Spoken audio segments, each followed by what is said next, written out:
From Broadway star David Burnham to Mamma Mia to A Grand Night for Singing, as you know, all live theater in the Valley is affected in some way during this coronavirus crisis. Desert Theatricals is no exception. Productions planned are now in jeopardy. Whether to postpone or cancel, Joshua Carr is here this morning with the fallout when a production has to change course with very little notice. Yeah. It's good to have you with us. You have been through the mill. You went to New York to celebrate a birthday. Yes. And you get off the plane, and what happens? First thing, our phones explode with Broadway's closed. All shows are closed through April 23rd. All right. You wow. do a U-turn and you head back. Basically, we stayed the night. We had a flight for the next day. We decided, after hearing everything on the news, we thought it's probably best that we get back. And it's good we did. We got on the plane to find out that our flight the next day had been canceled. So a good thing that you're back here, because now you're dealing with the fallout of the shows that you had planned. Mm-hmm. Does it take more effort in some cases to kind of clean up and cancel or postpone than it does to do the actual production? I would say it's equally as hard, because there are so many moving parts, and especially at this point when you're so close to an opening. You know, we start planning productions a year and a half in advance. So, you know, you have to get the royalties. You have to know what shows you want to do. You have to research, where are we going to get sets? Are we going to build? Are we going to rent? Who are possible players? Then you get the rights so you can announce. You pay for the rights so you can announce, and it starts to build from there. So everything's been in alignment up until this point. We get to this point where we get the order from County of Riverside saying we have to shut down until April 30th. Then you have to take all those moving parts and try to scoop them all up and move them somewhere else.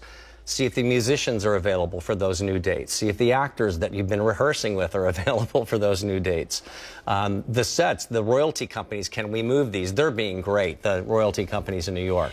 And so I would imagine, though, that there are some that you probably just have to say, you know, there's no way that we're going to be able to do the X production or whatever. There is, yeah. Sometimes you just have to scrap it and take that loss and move on to working on the next season. Have you ever, I mean, the old thing, the show must go on. Well, in this case, the show, in some cases, won't go on. Have you ever been through this before? No, this is really unprecedented in I think, all theaters. I don't think any theater anywhere has been through this.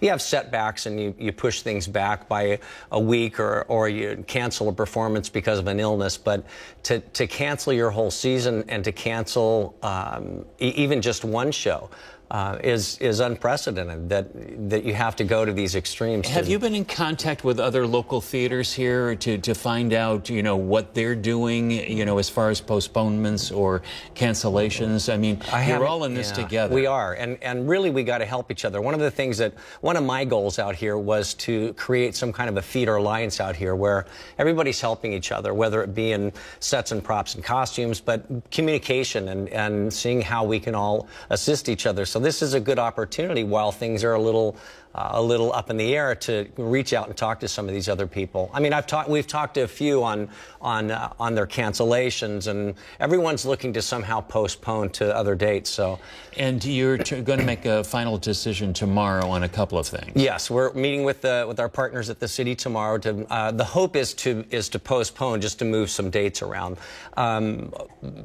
To move into May and then maybe even into June. I don't know yet. We're going to see what our options are. But you know, the city's great. They've been amazing partners with us and coming up with solutions. They're very solution based, but we're also very cognizant of what's happening with our audience too. Our biggest priority is not putting anybody at a health risk. Right. So if that means canceling a season, then we cancel the season. We figure out how we're going to pick it all up and put it back together. You know, you mentioned something that's important, that everybody is working to help everybody out, because we are all in this together. This is not just one theater group or one, you know, company that has had some problems.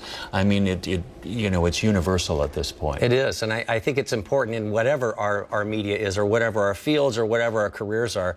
This is the time to really stick together and figure out how we're going to help each other. You guys said it earlier about the hoarding at Costco. It blows my mind that somebody would go in and take, you know, 10 of something when they really only need one. And if we were all taking only what we needed, then we'd be in the same position. Just be kind. Well, we hope that you're going to be able to salvage some of it. We should, and I should have an announcement coming up soon that with changes of dates or transfers. Okay. So let us know. I will. Joshua, thank you. Thank you. Yeah, appreciate it.